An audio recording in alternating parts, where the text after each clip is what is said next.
ذوالقرنین اصل میں ایران کے بادشاہ تھے، اور ایران اس وقت دو ملکوں میں اوپر میں منقسم تھا۔ اب بھی اگر ابھی کبھی نقشہ دیکھیں گے تو ایک علاقہ جو ہے ایران کا وہ تو ہے جو خراسان کا حصہ ہے، جو اصل ایران ہے اس کو بھی یوں سمجھیے دو حصوں میں، ایک پارس پرانا کہلاتا تھا جس سے فارس کا لفظ بنا ہے، اور دوسرا مادہ تھا، میڈیا یا مادہ۔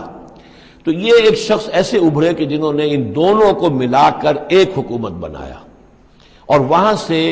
سلطنت ایران کا جو یوں سمجھیے کہ جو ان کا ایک سنہرا دور ہے، اور ان کی عظمت و سطوت جس کی کہ وہ بہت زیادہ جس پر فخر کرتے ہیں، اس لیے کہ ایرانی قوم بڑی نیشنلسٹ ہے، نسل پرست ہے، ان کے اندر اپنی تاریخ پر، اپنی روایات پر جو ہے وہ بہت ان کو فخر ہے۔ تو وہاں سے وہ دور شروع ہوا، اور انہوں نے پھر اس علامت میں کہ میں نے دو ملکوں کو جوڑ کر ایک بنایا ہے، اپنے تاج کے اندر دو سینگ لگا لیے تھے، اور وہ جو ہے ذوالقرنین یہ لقب ان کا ہو گیا تھا۔ اس کے حوالے سے سوال کیا گیا، اور اس کے بارے میں تفصیل جو اگلے رکوع میں آئے گی۔ اعوذ باللہ من الشیطان الرجیم، بسم اللہ الرحمن الرحیم۔ وَيَسْأَلُونَكَ عَنْ ذِي الْقَرْنَيْنِ قُلْ سَأَتْلُو عَلَيْكُم مِّنْهُ ذِكْرًا۔ صدق اللہ العظیم۔ ذوالقرنین کے بارے میں آپ کو بتا چکا ہوں کہ ان کا نام تاریخ میں جو مشہور ہے وہ کیخسرو یا سائرس، اور انہی سے اصل میں ایران کی عظمت کے دور کا آغاز ہوا تھا۔ چنانچہ تقریباً میں سمجھتا ہوں کہ شاید 25-30 سال پہلے کی بات ہے، جب شہنشاہ ایران اس وقت جب کہ ان کی بادشاہت جو ہے وہ بڑے عروج پر تھی، انہوں نے 2500 سالہ برسی منائی تھی انہی کیخسرو کی، سائرس کی۔ ان کی قبر جو ہے مقبرہ وہ دریافت ہو گیا تھا، اور وہاں پر ان کا ایک مجسمہ بھی دریافت ہوا تھا کھدائی پر۔ اس مجسمے میں وہ دو لگے ہوئے تھے سینگ بھی۔ اس موضوع پر سب سے پہلے مولانا ابوالکلام آزاد مرحوم نے جو اپنی ترجمان القرآن کے نام سے انہوں نے مختصر ترجمہ اور تفسیر لکھی ہے، اس میں بڑے تفصیلی نوٹس لکھے ہیں۔ سب سے پہلے اہل علم کے حلقے میں ان کے بارے میں جو معلومات ہیں وہ ان کے ذریعے سے آئی ہیں، اب یہ تقریباً یونیورسلی ایکسیپٹڈ ہے۔ پھر سوال پیدا ہوتا ہے کہ ان سے کیا دلچسپی یہود کو تھی، تو وہ بھی سمجھ لیجئے کہ نبوکدنضر نے 587 قبل مسیح میں حملہ کیا تھا فلسطین پر، اور نبوکدنضر عراق کا بادشاہ تھا۔ اس مڈل ایسٹ کو ذہن میں رکھیے کہ میڈیٹرینین کے بالکل ساتھ ہے ملک شام، اور شام ہی کا ایک علاقہ فلسطین ہے۔ اس وقت جو ہے یہ فلسطین اور اسرائیل اور شرق اردن اور ویسٹ بینک اور لبنان، یہ سب مل کر جو ملک بنتے ہیں، در حقیقت یہ شام عرب ہے، یہ شام ہے۔ پھر اس کے مشرق میں یہ عراق عرب یا عراق ہے، اور اس کے مشرق میں پھر ایران ہے۔ تو عراق کا بادشاہ تھا جس نے حملہ کیا تھا یروشلم پر، تباہ و برباد کیا، اور ان کو قیدی بنا کر لے گیا۔ کیپٹیوٹی کا دور ان کا تقریباً 150 برس کا ہے۔ لیکن اس عرصے میں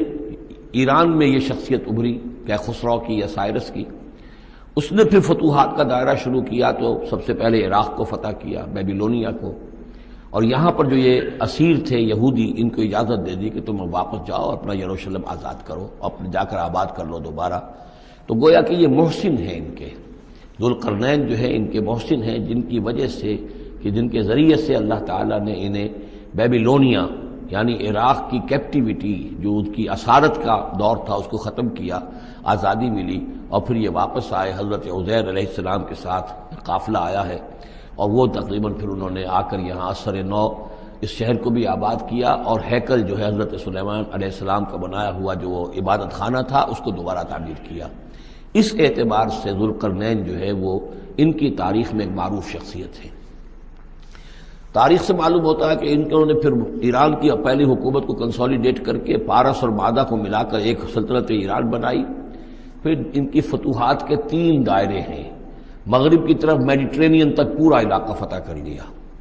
مشرق میں پھر یہ ہمارا جو مکران تک کا علاقہ ہے، یہ سارا کا سارا علاقہ ایران کے ساتھ ہی ملتا ہوا ہے، بلوچستان، مکران، یہ پورا علاقہ انہیں فتح کیا۔ ایک مہم ان کی شمال کی طرف گئی، بحیرہ کیسپین جو ہے، اور ادھر سے جو وہ بلیک سی ہے، بحیرہ اسود، ان دونوں کے درمیان جو پہاڑی سلسلے ہیں، یہ شمال کی طرف جو ہے تیسری مہم گئی۔ جیسے کہ حضرت عمر رضی اللہ تعالیٰ عنہ کے عہد میں بھی 3 لشکر نکلے تھے مسلمانوں کے جزیرہ نما عرب سے۔ ایک لشکر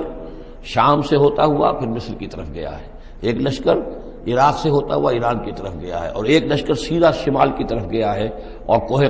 کاف تک جو ہے جس کو کوکیشیا کہتے ہیں وہاں تک کی فتوحات حاصل کی مسلمانوں نے۔ تو تقریباً یہی سمجھیے کہ ایک بلو پرنٹ تھا جو کہ یعنی ہمارے اس دور خلافت راشدہ سے جو سمجھیے کہ لگ بھگ کوئی 2000 سال قبل جو ہے یہ واقعہ پیش آیا ہے، یا بلکہ اس سے کم کوئی 1500 سال قبل یہ واقعہ پیش آیا ہے، اور یہ ذوالقرنین جو ہے یہ یہاں پر ایک بڑی عظیم سلطنت کے بانی بنے، لیکن نیک آدمی تھے۔ اور معلوم یہ ہوتا ہے کہ یہ اصل میں جو کہانیاں ہیں یہ ان کے داستانیں ہیں کہ ان کو قتل کیا جانا تھا، یہ کہیں شہزادے تھے کسی چھوٹی سی مملکت کے، اور وہاں سے ان کو کسی نے بچایا کسی طریقے سے، اور پھر یہ صحرا میں رہے روپوش، اور وہاں کسی نبی کی تعلیم سے ان کو آشنائی ہوئی ہے۔ ہو سکتا ہے کوئی اسرائیلی نبی ہی کی تعلیم ہو، یہ بھی ہو سکتا ہے کہ زرتشت جو ہیں وہ بھی کوئی اللہ کے نبی ہوں اور ان کی تعلیم ان تک پہنچی ہو، لیکن خود ان کا کردار جو قرآن پیش کر رہا ہے وہ بہت ایک نیک مومن صالح ایک بندہ مومن اس کا کردار ہے۔ یہ کردار جو ہے کسی بھی درجے میں 1% بھی جو ہے وہ کسی اور دوسرے فاتح پر یا کسی اور حکمران کے اوپر جنہیں بھی ہم جانتے ہیں تاریخی اعتبار سے ان پر منطبق نہیں ہوتا، یہ انہی کی شخصیت ہے۔ وَيَسْأَلُونَكَ عَنِ ذِي الْقَرْنَيْنِ، اور اے نبی آپ سے پوچھ رہے ہیں ذوالقرنین کے بارے میں، قُلْ سَأَتْلُو عَلَيْكُم مِّنْهُ ذِكْرًا، ان سے کہیے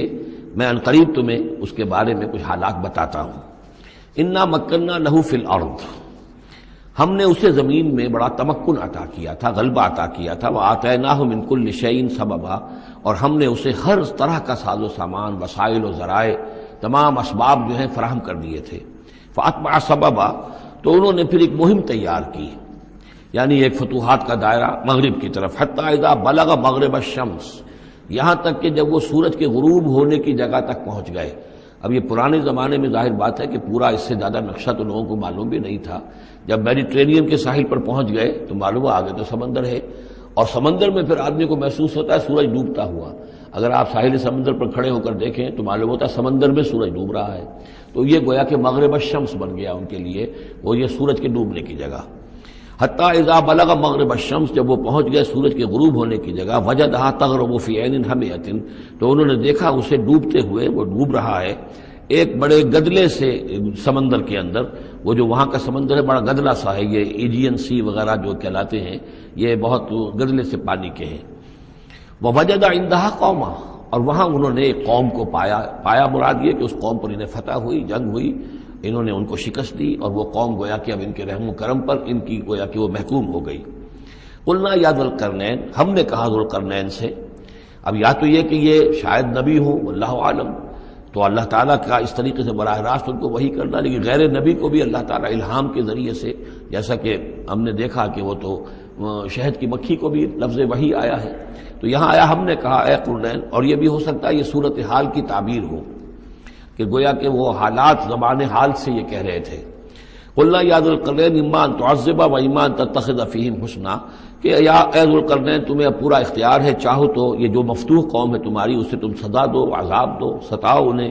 یا یہ کہ تم ان کے اندر اچھی روش اختیار کرو، ان کے ساتھ حسن سلوک کرو۔ قال، انہوں نے کہا اما من ظلم، جو کوئی ظالم ہے، بے انصاف ہے، ہو سکتا ہے اس سے مراد کفر اور شرک بھی ہو، فسوف نعذبہ ثم یرد الی ربہ فیعذبہ عذابا نکرا، تو اسے تو ہم عذاب دیں گے، سزا دیں گے، اور پھر وہ لوٹایا جائے گا اپنے رب کی طرف، پھر اس کا رب اس کو عذاب دے گا جو اصل عذاب ہے، برا عذاب، سخت عذاب۔ وَأَمَّا مَنْ آمَنَ وَعَمِلَ صَالِحًا، اور جو لوگ ایمان لائیں گے اور یقین کریں گے حقائق پر، اللہ کو مانیں گے، وَعَمِلَ صَالِحًا، اور نیک عمل کریں گے، فَلَهُ جَزَاءً الْحُسْنَىٰ، تو اس کو ہم اچھا بدلہ بھی دیں گے، وَسَنَقُولُ لَهُ مِنْ أَمْرِنَا يُسْرًا، اور اس سے ہم اپنے معاملے میں بھی نرم بات کریں گے، یعنی یہ کہ ان سے ٹیکس اگر لینے ہیں تو نرمی کے ساتھ لیں گے، جو مفتوحہ ممالک کے ساتھ معاملہ ہوتا ہے تو ہم ان کے ساتھ نرمی کا سلوک کریں گے جو ایمان لے آئیں گے۔ ثم اتبع سبابا، مغرب کی طرف سے فارغ ہو کر پھر اب یہ مشرق کی طرف گئے، پھر انہوں نے ایک اور مہم کا بندوبست کیا، حتی اذا بلغ مطلع الشمس، یہاں تک کہ جب وہ سورج کے طلوع ہونے کی جگہ تک پہنچ گئے۔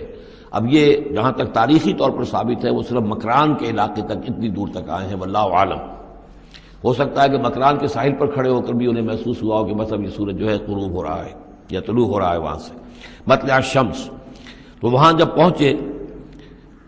وجدہا تطلع علی قوم لم نجعل لہم من دونہا سترا، تو انہوں نے پایا اس کو کہ وہ طلوع ہوتا ہے ایک ایسی قوم پر کہ جس کے لیے ہم نے آفتاب سے کوئی اوٹ نہیں رکھی ہے. یعنی یہاں کے جو قبائل تھے، گیڈروسیا وغیرہ یہ کہلاتا تھا اس زمانے کے اندر، یہ وحشی قبائل تھے، ان کو ابھی چھت بنانے کا فن نہیں آیا تھا. یعنی گھر جو ہوتے تھے وہ صرف دیواریں کھڑی ہوتی تھیں کہ جو خالی پلاٹ ہے زمین کا اس میں یہ دیوار کھڑی ہے، یہ میرا گھر ہے، تمہارا گھر ہے، لیکن گھر میں چھت وغیرہ کا بھی کوئی تصور ان کے ہاں نہیں تھا. ظاہر بات ہے کہ چھت ڈالنا جو ہے یہ تو ایک تمدن کے ارتقاء کے دور کی علامت ہے. تو وہ بغیر کسی سورج کے سائے کے وہ اپنی زندگی گزارتے تھے. کذالک،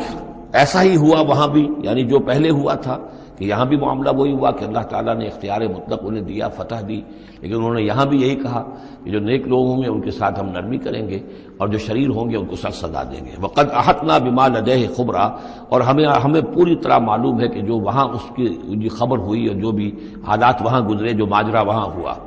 ثم اتبع سببا، اب یہ تیسری آ رہی ہے، ثم اتبع سببا، پھر اس نے ایک اور مہم تیار کی. یہ شمالی مہم ہے. حتی اذا بلغ بین السدین، یہاں تک کہ جب وہ دونوں پہاڑوں کے درمیان پہنچ گئے، دو دیواروں کے درمیان پہنچ گئے. تو یہ سمجھ لیجئے بحیرہ کیسپیئن داہنی طرف ہے، مشرق میں بحر اسود،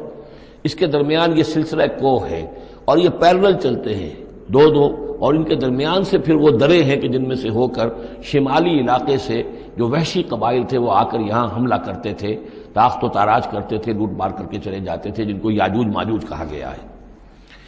حتی اذا بلغ بین السدین، جبکہ یہ پہنچے ان دونوں دیواروں کے درمیان،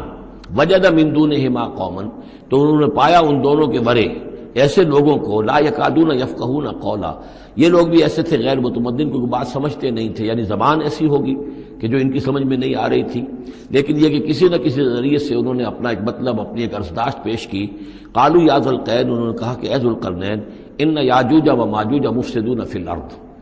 یاجوج اور ماجوج جو قومیں ہیں یہ زمین میں بہت فساد مچانے والی ہیں. فہل نجعل لک خرجا، تو کیا ہم آپ کے لیے ایک سالانہ خراج مقرر کر دیں، الا ان تجعل بیننا و بینہم سدا، اس کے عوض کہ آپ ہمارے اور ان کے درمیان ایک سد تعمیر کر دیں، ایک دیوار حائل کر دیں کہ وہ ہم پر حملہ آور نہ ہو سکے، یعنی درے کو بند کر دیا جائے. یوں سمجھیے جس اصول پر کہ آج کل ڈیم بنتے ہیں. ڈیم کیا ہے کہ ایک پہاڑی سلسلہ یوں آ رہا ہے، ایک پہاڑی سلسلہ یوں آ رہا ہے، دریا درمیان میں سے گزر رہا ہے، آپ نے گزرگاہ پر ایک دیوار کھڑی کر دی تو یہ گویا کہ ایک آرٹیفیشل لیک کریٹ ہو گئی، پانی یہاں جمع ہو رہا ہے. تو اگر پہاڑی سلسلے دو چل رہے ہوں، ان کے درمیان جو راستہ ہے اس کو اگر بند کر دیا جائے، ایک دیوار کھڑی کر دی جائے اور اس دیوار کے مضبوط دیوار ہو، تو ظاہر بات ہے کہ پھر ادھر سے کوئی آ کر حملہ آور نہیں ہو سکتا، ان کے لیے ایک حفاظت کا سامان ہو جاتا ہے. یہاں یہ سمجھ لیجئے کہ یاجوج ماجوج سے کیا مراد ہے. حضرت یافس علیہ السلام، جو تین بیٹے تھے حضرت نوح علیہ السلام کے، سام، حام، یافس. سامی نسل کے بارے میں تو ہم نے بہت کچھ سمجھ لیا کہ حضرت ابراہیم بھی سامی نسل سے تھے، پھر قوم عاد بھی سام ہی کی نسل کی ایک شاخ تھی، قوم سمود بھی اسی کی شاخ تھی. یہ تمام جو ہے یہ تو سیمیٹک ریسز ہیں. حضرت یافس کی اولاد نے یہ سینٹرل ایشین ماؤنٹینز کا جو سلسلہ ہے اس کو کراس کیا اور شمال میں چلے گئے، اور شمال میں جا کر دائیں بائیں پھیل گئے. پھر یہ میدان ہے، ٹنڈرے کے میدان اور فلانے میدان اور بڑے بڑے کھلے میدان ہیں. تو گویا کہ ایشیا کو درمیان میں جو سلسلہ کوہ تقسیم کر دیتا ہے، ایک شمالی حصہ ہے، ایک اس کے جنوبی حصہ ہے. یہ شمالی میں چلے گئے اور جا کر پھر پھیلنے میں وہ مشرق کی طرف آئے تو چین اور ہند چینی تک یہ ساری قومیں جو ہے یہ یلو ریسز، یہ انہی کی نسل سے ہیں. اور مغرب میں چلے تو روس، اور روس سے ہو کر روس کے ساتھ ملتا ہوا علاقہ ہے اسکینڈینیوین کنٹریز کے ساتھ، پھر وہاں سے وہ اتر کے، اور یورپ کے بھی جو یہ مغربی ممالک ہیں، اینگلو سیکسنز جو ہیں، یہ بھی در حقیقت اسی سے اسکینڈینیوین کنٹریز سے اترے ہوئے لوگ ہیں. تو یوں سمجھ لیجئے کہ ویسٹرن یورپ اور ایسٹرن یورپ کا بھی خاص طور پر شمالی علاقہ، اور پورا یہ روس کا علاقہ، اور پورا صحرائے گوبی، اور پورا چین، اور وہاں تک جو ہے ہند چینی تک، یہ یافس کی نسل ہے. یافس کے جن بیٹوں کے نام تورات میں آئے ہیں، کئی نام ہیں، وہ کوئی ایک دو نہیں، ان میں گوگ اینڈ میگوگ بھی ہے، توبال بھی ہے، موسک بھی ہے. موسک ایک شخص کا نام ہے، اور موسکو ہو سکتا ہے کہ اسی نے آباد کیا ہو اور وہیں سے وہ نام بنا ہو. توبال اور بالٹک سی جو ہے اس ایریا کے اندر جو ہے بالٹک سٹیٹس، توبال ان کے ایک بیٹے کا نام تھا. یہ تورات کے اندر نام دیے گئے ہیں. گوگ اینڈ میگوگ، یاجوج ماجوج، یہ بھی انہی کے بیٹوں کے. یہ تمام اقوام جو ہے یہ وحشی ہیں، اور یہ تاخت و تاراج کرنا، لوٹ مار کرنا، یہ ان کا طریقہ ہے، اور ان کا ہے ذکر جو یہاں پر ہو رہا ہے. یہ جو سیلاب آیا تھا، کولونیل سیلاب جو ہم پر آیا تھا، جس میں کہ یہ اینگلو سیکسنز تھے، یہ سب کے سب جو ہیں یہ اسی نارڈک ریسز سے ہیں، یہ بھی یاجوج اور ماجوج کی نسل ہیں۔ ایک سیلاب ان کا آ چکا ہے جو آیا تھا یورپ کے سے نکل کر، یہ کولونیل سیلاب آیا اور پوری دنیا کے اوپر چھا گیا تھا، ایشیا اور افریقہ کو انہوں نے فتح کیا، کولونائز کیا۔ اب اگرچہ ان کی وہ بساط ایک دفعہ تو لپیٹ دی گئی ہے، وہ واپس چلے گئے ہیں، انڈائریکٹلی ہم پر حکومت کر رہے ہیں۔ ابھی ان کے جو ملٹی نیشنلز ہیں ان کے ذریعے سے یا بینکوں کے ذریعے سے، IMF کے ذریعے سے، ورلڈ بینک کے ذریعے سے انڈائریکٹ حکومت ہے جو نیو ورلڈ آرڈر ہے۔ لیکن یہ ہے کہ ابھی ایک اور جو سیلاب ان کا آنے والا ہے وہ آتا ہے احوال قیامت کے معاملات میں۔ آرمگڈون کے بعد جب حضرت مسیح علیہ السلام کا نزول ہو چکے گا اور یہودیوں کا خاتمہ ہو چکے گا، اور پھر یہ کہ تمام جو عیسائی ہیں وہ مسلمان ہو جائیں گے، عیسائیت ختم ہو جائے گی حضرت مسیح علیہ السلام کے آنے کے بعد، اور مسلمان اور عیسائی مل کر ایک ملت بن جائیں گے، سب مسلمان ہوں گے۔ اس کے بعد آخری سیلاب پھر آنا ہے جو اس کے خلاف، وہ احادیث میں آتا ہے، پھر وہ یاجوج اور ماجوج کا ہوگا۔ اور میرے نزدیک یہ یاجوج اور ماجوج جو ہیں وہ ایسٹرن علاقے سے آئیں گے، چائنا وغیرہ سے، ہند چینی سے۔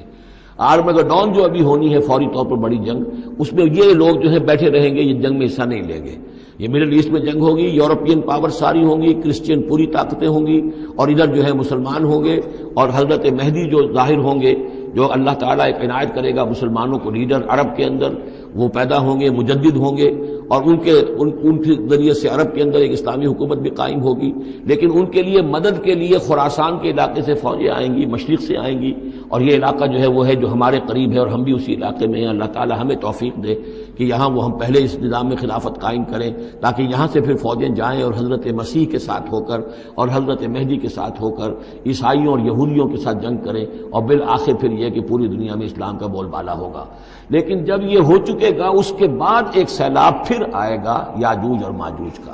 تو یہ چونکہ پوری ایک سلسلہ ہے، ایک نسلیں ہیں اس کے اندر بہت سی، تو ان میں چونکہ تفسیری اعتبار سے بہت سی باتیں جو ہے مختلف آراء بھی سامنے آئیں گی، تو میں نے جو رائے میری ہے وہ آپ کے سامنے بیان کر دی ہے۔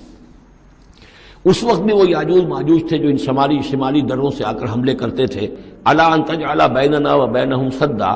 تو کیا ہم آپ کے لیے ایک سالانہ خراج طے کر دیں تاکہ آپ ہمارے لیے یہاں ایک سد تعمیر کر دیں، ایک بند باندھ دیں یہاں پر۔ قال ما مکنی فیہ ربی خیر، اب دیکھیے ان کا کردار، ان کا مجھے جو کچھ میرے رب نے دے رکھا ہے، دولت دے رکھی ہے، مال دے رکھا ہے، وہ بہت بہتر ہے اس سے کہ جو تم مجھے پیش کر رہے ہیں، مجھے خراج کی ضرورت نہیں ہے۔ ہاں تمہاری ایک ضرورت ہے، میں وہ پوری کر دیتا ہوں۔ فاعینونی بقوت، مجھے مین پاور فراہم کرو، باقی ساری سامان جو ہے میں فراہم کر لوں گا، لیکن بہرحال اس کو بنانے کے لیے، دیوار بنانے کے لیے اور دونوں پہاڑوں کے درمیان اتنی بڑی جو سد تعمیر کرنے کے لیے جو مین پاور چاہیے، اعینونی بقوت، تو محنت کے ذریعے سے، مین پاور کے ذریعے سے میری مدد کرو۔ اجعل بینکم و بینہم ردما، میں ان کے اور تمہارے درمیان ایک موٹی دیوار بنا دوں گا۔ آتونی زبر الحدید، لاؤ میرے پاس تختے لوہے کے۔ حتی اذا ساوا بین الصدفین، یہاں تک کہ جب دونوں جو اونچانے تھیں اس کے درمیان کا پورا علاقہ پر ہو گیا، بھر گیا، وہ لوہے کے تختے جو ہیں اس کے اندر بھرے جا رہے ہیں۔ حتی اذا ساوا، برابر کر دیا دونوں پھانکوں تک پہاڑ کی، قال انفخوا، اب ان کا کہ آگ جلاؤ اس کے نیچے، وہ دہکا دی بھٹی جس سے کہ اب وہ لوہا گرم ہوا اور لوہے کی تختے جو ہیں وہ گرم ہو گئے۔ حتی اذا جعلہ نارا، جبکہ وہ سارے کے سارے لوہے کے جو تپ گئے خود اور سرخ ہو گئے۔ قال آتونی افرغ علیہ قطرہ، تو کہا لاؤ میرے پاس پگھلا ہوا تانبا کہ میں اس کے اوپر انڈھیل دوں۔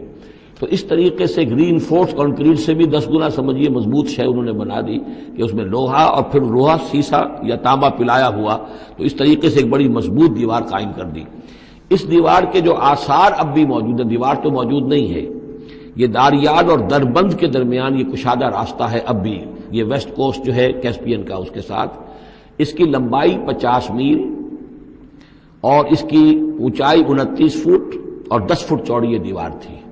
جو اس وقت بنی ہے۔ یعنی جس طریقے سے کہ بنتے ہیں بڑے بڑے بند، ان سے بھی بڑی یہ تھی سد تعبیر کی گئی۔ السد العالی کہلاتا ہے اسوان ڈیم جو ہے، جو مصریوں نے بنایا تھا، بہت بڑا ڈیم، السد العالی، اونچی دیوار۔ تو ہمارے ہاں یہ تربیلا اور منگلا یہ سب کیا ہے، یہ اسی طرح کے ڈیم ہیں کہ پہاڑی سلسلے آ رہے ہیں، دریا جا رہا تھا، وہاں آپ نے دیوار کھڑی کر دی، پانی رک گیا اور وہ جھیل بن گئی۔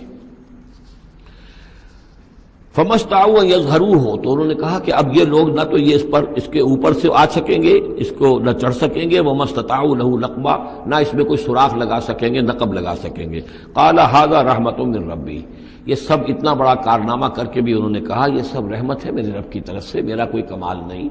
یہ سب اللہ کی طرف سے ہے۔ فَإِذَا جَاءَ وَعْدُ رَبِّي، اور جب میرے رب کا وعدہ آئے گا، جَعَلَهُ دَكَّا، وہ اس پوری دیوار کو جو ہے ریزہ ریزہ کر دے گا، ختم ہو جائے گی دیوار۔ اب وہ دیوار وہاں موجود نہیں ہے، وہ ختم ہو چکی ہے امتداد زمانہ سے، اب اس کے کوئی آثار باقی نہیں رہے، بس آثار معلوم ہو جاتے ہیں کہ یہاں وہ دیوار ہوتی تھی، جس سے یہ میں نے ڈائمنشنز آپ کو دیے ہیں۔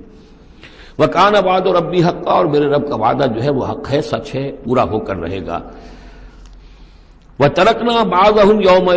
يَوْمَئِذٍ يَمُوجُ فِي بَعْضٍ، اب جب یہ وقت آئے گا اللہ تعالیٰ کا قیامت کا وقت، تو ہم چھوڑ دیں گے اس روز ان کو، یہ ایک دوسرے میں گتھم گتھا ہو جائیں گے۔ یہ جو کچھ ہونے والا ہے قرب قیامت سے پہلے، جس قسم کے لشکر آنے ہیں اور جیسی جنگیں ہونی ہیں،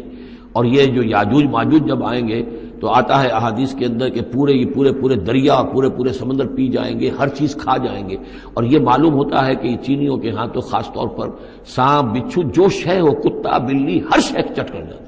کوئی شے نہیں چھوڑتے۔ اور میں سمجھتا ہوں کہ شاید آدم خور بھی ہو یہ کہ کسی وقت میں جب ان کو ضرورت پڑے تو آدمی کو بھی کھا جائیں، جو کتے کو، بلی کو، سانپ کو، بچھو کو، ہر چیز کو کھا جاتے۔ تو ان لوگوں کا معاملہ جو ہے واقعتاً یہ جب ابھی تو ذرا رکے ہوئے ہیں، کنٹینڈ ہے ایک طرح سے، لیکن ایک وقت میں ان کا بند کھلے گا۔ اور چونکہ پھر یہ جو ہے تمام چاروں طرف ان کے پہاڑ ہیں، ہر پہاڑ کی اونچائی پر سے من کل حدب ینسلون، نیچے اترتے ہوئے نظر آئیں گے۔ اور یہ نقشہ بعین ہی اسی طرح اخبارات میں آیا تھا جب 62 میں وار ہوئی ہے نیفا میں، جو ہندوستان کا مشرقی جو علاقہ تھا جہاں کے چین اور بھارت کی جنگ ہوئی ہے، تو اس کے الفاظ جو اخبارات میں آئے تھے، waves after waves of Chinese soldiers were coming down the slopes, لہروں کی طرح، موجوں کی طرح چلے آئے۔ ان کے اتنے آدمی ہیں، ان کا تو کہنا یہ ہے کہ تم سب کے سب ہلاک ہو جاؤ گے، ہمیں تم ہلاک نہیں کر سکتے، ہم تو چیونٹیوں کی طرح جو ہے بلوں کے اندر گھس جائیں گے، ایٹمک وارفیئر کے بعد تمہارا تہس نہس ہو جائے گا، ہمارا کچھ نہیں بگڑے گا، ہم پھر نکلیں گے اور پوری دنیا کو فتح کریں گے، وہ یہ کہتے ہیں۔ جدوں کافر اسی پچ ہو گیا، پھر تشبیہ مسلح کی کرنا، اساں ظاہر نوں رب منیاں باطن دا اللہ کی کرنا، اساں ظاہر نوں رب منیاں باطن دا اللہ